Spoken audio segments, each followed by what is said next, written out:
ನಮಸ್ಕಾರ ಸ್ನೇಹಿತರೆ, ಕರ್ನಾಟಕ ಮ್ಯಾಟರ್ಸ್ಗೆ ಮತ್ತೊಮ್ಮೆ ಸ್ವಾಗತ. ತುರ್ತು ಪರಿಸ್ಥಿತಿ, ಅನಿರೀಕ್ಷಿತ ಅಪಘಾತ ಅಥವಾ ಅನಾರೋಗ್ಯ, ಇಂಥ ಸಂದರ್ಭದಲ್ಲಿ ಹಣಕಾಸಿನ ಚಿಂತೆ ನಮ್ಮನ್ನು ಕಾಡಬಾರ್ದು.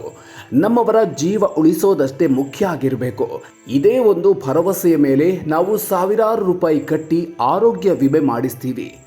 ಆದರೆ ನೀವು ದೊಡ್ಡ ಆಸರೆ ಎಂದು ನಂಬಿದ ಅದೇ ವಿಮೆ ಸಂಕಷ್ಟದ ಸಮಯದಲ್ಲಿ ನಿಮ್ಮ ಕೈ ಬಿಟ್ಟರೆ, ನಿಮ್ಮ ನೆಮ್ಮದಿಯನ್ನೇ ಕಸಿದುಕೊಂಡ್ರೆ, ಹೌದು, ಸದ್ಯ ದೇಶದಾದ್ಯಂತ ಲಕ್ಷಾಂತರ ಪಾಲಿಸಿದಾರರು ಇದೇ ಆತಂಕದಲ್ಲಿದ್ದಾರೆ.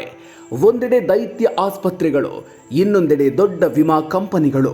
ಇವೆರಡರ ನಡುವಿನ ತಿಕ್ಕಾಟದಲ್ಲಿ ಸಿಲುಕಿ ಸಾಮಾನ್ಯ ರೋಗಿಗಳು ಅಕ್ಷರಶಃ ಬಡವಾಗ್ತಿದ್ದಾರೆ. ನಿನ್ನೆ ಬಜಾಜ್ ಅಲಯನ್ಸ್, ಇಂದು ಸ್ಟಾರ್ ಹೆಲ್ತ್, ಹೀಗೆ ಪಟ್ಟಿ ಬೆಳೀತಾಗಿದೆ. ಹಾಗಾದರೆ ಏನಿದು ವಿವಾದ?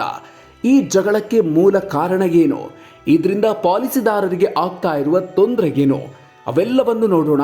ಅದಕ್ಕೂ ಮೊದಲು ತಪ್ಪದೆ ನಮ್ಮ ಕರ್ನಾಟಕ ಮ್ಯಾಟರ್ಸ್ ಚಾನಲ್ಗೆ ಸಬ್ಸ್ಕ್ರೈಬ್ ಆಗಿ ಬೆಲ್ ಐಕಾನ್ ಪ್ರೆಸ್ ಮಾಡೋದನ್ನು ದಯವಿಟ್ಟು ಮರಿಬೇಡಿ.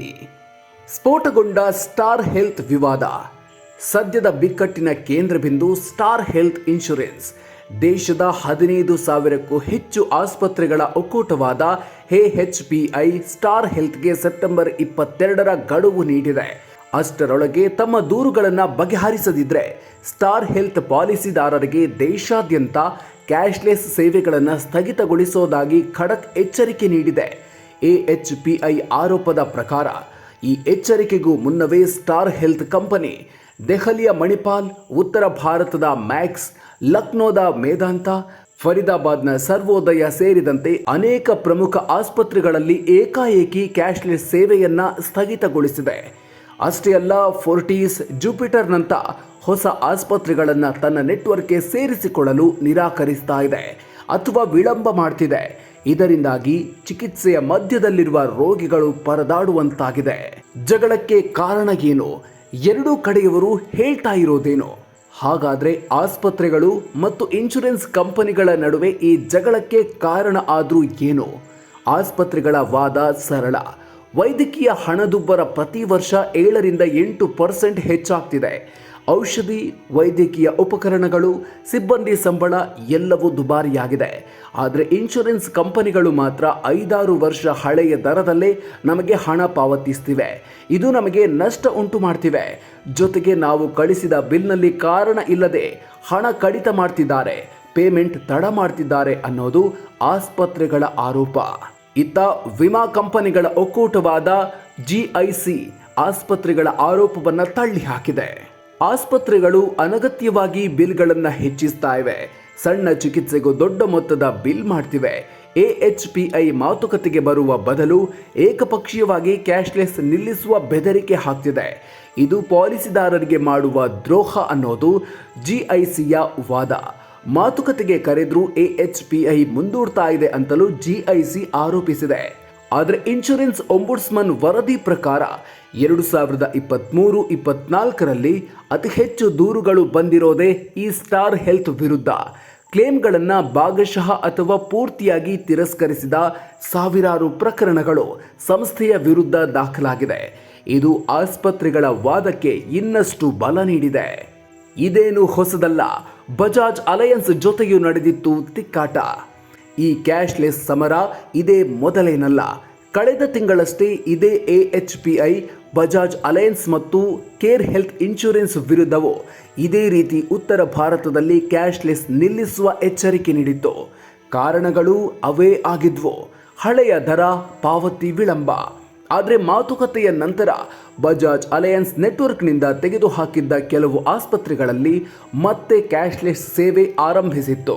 ಹೀಗಾಗಿ AHPI ತನ್ನ ನಿರ್ಧಾರವನ್ನು ಹಿಂಪಡೆದಿತ್ತು. ಅಂದರೆ ಮಾತುಕತೆಯಿಂದ ಸಮಸ್ಯೆ ಬಗೆಹರಿಸಿಕೊಳ್ಳಲು ಅವಕಾಶ ಇದೆ. ಹಾಗಾದರೆ ಪಾಲಿಸಿದಾರರೇನು ಮಾಡಬೇಕು? ನಿಮ್ಮ ಮುಂದಿರುವ ದಾರಿ ಏನು? ಈ ಎಲ್ಲ ಜಗಳದ ಮಧ್ಯೆ ನಿಮ್ಮ ಆಸ್ಪತ್ರೆಗಳಲ್ಲಿ ಕ್ಯಾಶ್ಲೆಸ್ ಸೌಲಭ್ಯ ಸಿಗದಿದ್ದರೆ ಏನು ಮಾಡಬೇಕು? ತೀರಾ ಗಾಬರಿ ಆಗಬೇಡಿ. ನಿಮಗೊಂದು ದಾರಿ ಇದೆ. ಅದೇ ರೀಎಂಬರ್ಸ್ಮೆಂಟ್. ಮೊದಲು ಹಣ ಪಾವತಿಸಿ. ಚಿಕಿತ್ಸೆಯ ಸಂಪೂರ್ಣ ವೆಚ್ಚವನ್ನು ನೀವೇ ನಿಮ್ಮ ಕೈಯಿಂದ ಪಾವತಿಸಬೇಕು. ದಾಖಲೆಗಳನ್ನು ಸಂಗ್ರಹಿಸಿ. ಆಸ್ಪತ್ರೆಯ ಒರಿಜಿನಲ್ ಬಿಲ್ಗಳು, ಡಿಸ್ಚಾರ್ಜ್ ಸಮ್ಮರಿ, ವೈದ್ಯರ ಪ್ರಿಸ್ಕ್ರಿಪ್ಷನ್, ಮೆಡಿಕಲ್ ರಿಪೋರ್ಟ್ಗಳು ಎಲ್ಲವನ್ನೂ ಅತಿ ಜಾಗೃತೆಯಿಂದ ಇಟ್ಕೊಳ್ಳಿ. ಕ್ಲೇಮ್ ಫೈಲ್ ಮಾಡಿ. ಆಸ್ಪತ್ರೆಯಿಂದ ಡಿಸ್ಚಾರ್ಜ್ ಆದ ನಂತರ ಸಾಮಾನ್ಯವಾಗಿ 30 ದಿನಗಳ ಒಳಗೆ ಈ ಎಲ್ಲ ಸೇವೆಗಳನ್ನು ನಿಮ್ಮ ಇನ್ಶೂರೆನ್ಸ್ ಕಂಪನಿಗೆ ಸಲ್ಲಿಸಿ ಕ್ಲೇಮ್ ಫೈಲ್ ಮಾಡಿ. ಹಣ ವರ್ಗಾವಣೆ. ನಿಮ್ಮ ದಾಖಲೆಗಳೆಲ್ಲವೂ ಸರಿಯಾಗಿದ್ದರೆ ಕಂಪನಿಯು ಪರಿಶೀಲಿಸಿ ಅನುಮೋದಿತ ಮೊತ್ತವನ್ನು ನಿಮ್ಮ ಬ್ಯಾಂಕ್ ಖಾತೆಗೆ ವರ್ಗಾಯಿಸುತ್ತೆ. ಆದರೆ ಇಲ್ಲೊಂದು ದೊಡ್ಡ ಸಮಸ್ಯೆ ಇದೆ. ರಿಎಂಬರ್ಸ್ಮೆಂಟ್ನಲ್ಲಿ ವಿಮಾ ಕಂಪನಿಗಳು ಪೂರ್ತಿ ಹಣವನ್ನು ನೀಡೋದಿಲ್ಲ. ಈ ಚಿಕಿತ್ಸೆ ನಮ್ಮ ಪಾಲಿಸಿಯಲ್ಲಿಲ್ಲ, ಈ ವೆಚ್ಚಕ್ಕೆ ವಿಮೆ ಬರಲ್ಲ, ಹೀಗೆ ನಾನಾ ಕಾರಣ ನೀಡಿ ಹಣ ಕಡಿತ ಮಾಡ್ತವೆ ಎಂಬ ದೂರುಗಳು ವ್ಯಾಪಕವಾಗಿವೆ.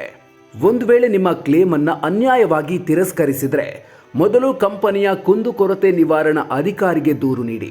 ಅಲ್ಲಿ ನ್ಯಾಯ ಸಿಗದಿದ್ದರೆ ಇನ್ಶೂರೆನ್ಸ್ ಒಂಬುಡ್ಸ್ಮನ್ಗೆ ಮತ್ತು ಅಂತಿಮವಾಗಿ ಗ್ರಾಹಕ ನ್ಯಾಯಾಲಯಕ್ಕೆ ದೂರನ್ನು ಸಲ್ಲಿಸಬಹುದು. ಸ್ನೇಹಿತರೆ, ಸ್ಪಷ್ಟವಾಗಿ ಈ ಜಗಳ ಹಣ ಮತ್ತು ಲಾಭಕ್ಕೆ ಸಂಬಂಧಿಸಿದ್ದು. ಆದರೆ ಇದರಲ್ಲಿ ನಲುಗ್ತಿರೋದು, ನಷ್ಟ ಅನುಭವಿಸ್ತಾ ಇರೋದು ಮಾತ್ರ ಕಷ್ಟಪಟ್ಟು ದುಡಿದ ಹಣದಿಂದ ಪ್ರೀಮಿಯಂ ಕಟ್ಟಿದ ಸಾಮಾನ್ಯ ಜನ. ಕ್ಯಾಶ್ಲೆಸ್ ಸೌಲಭ್ಯವೇ ಇಲ್ಲ ಎಂದಾದರೆ ಆರೋಗ್ಯ ವಿಮೆಯ ಮೂಲ ಉದ್ದೇಶವೇ ಸತ್ತು ಹೋಗುತ್ತೆ. ಇದು ಆರೋಗ್ಯ ವಿಮಾ ವ್ಯವಸ್ಥೆಯ ಮೇಲಿನ ನಂಬಿಕೆಯನ್ನೇ ಮುರಿದು ಹಾಕುತ್ತೆ.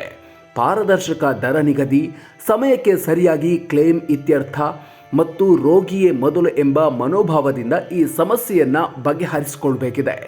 ಸರ್ಕಾರ ಮತ್ತು ವಿಮಾ ನಿಯಂತ್ರಣ ಪ್ರಾಧಿಕಾರ ಮಧ್ಯಪ್ರವೇಶಿಸಿ ಒಂದು ಬಲಿಷ್ಠ ನಿಯಂತ್ರಣ ವ್ಯವಸ್ಥೆಯನ್ನು ರೂಪಿಸದಿದ್ದರೆ ಈ ಸಮಸ್ಯೆ ಹೀಗೆಯೇ ಮುಂದುವರಿಯಲಿದೆ. ನಿಮಗೂ ಇಂಥ ಅನುಭವ ಆಗಿದೆಯಾ ಸ್ನೇಹಿತರೆ? ನೀವು ಅಥವಾ ನಿಮ್ಮವರು ಈ ಸಮಸ್ಯೆಯನ್ನು ಎದುರಿಸಿದ್ದೀರಾ? ಕೆಳಗೆ ಕಾಮೆಂಟ್ ಬಾಕ್ಸ್ನಲ್ಲಿ ನಿಮ್ಮ ಅನುಭವಗಳನ್ನು ಹಂಚಿಕೊಳ್ಳಿ. ಈ ವಿಡಿಯೋ ಇಷ್ಟ ಆಗಿದ್ರೆ ಲೈಕ್ ಮಾಡಿ ಮತ್ತು ಪ್ರತಿಯೊಬ್ಬ ಪಾಲಿಸಿದಾರರಿಗೂ ತಲುಪುವಂತೆ ಶೇರ್ ಮಾಡಿ. ಮುಂದಿನ ವಿಡಿಯೋದಲ್ಲಿ ಮತ್ತೊಂದು ವಿಚಾರದ ಜೊತೆಗೆ ಸಿಗ್ತೀವಿ. ಅಲ್ಲಿವರೆಗೂ ನಮಸ್ಕಾರ.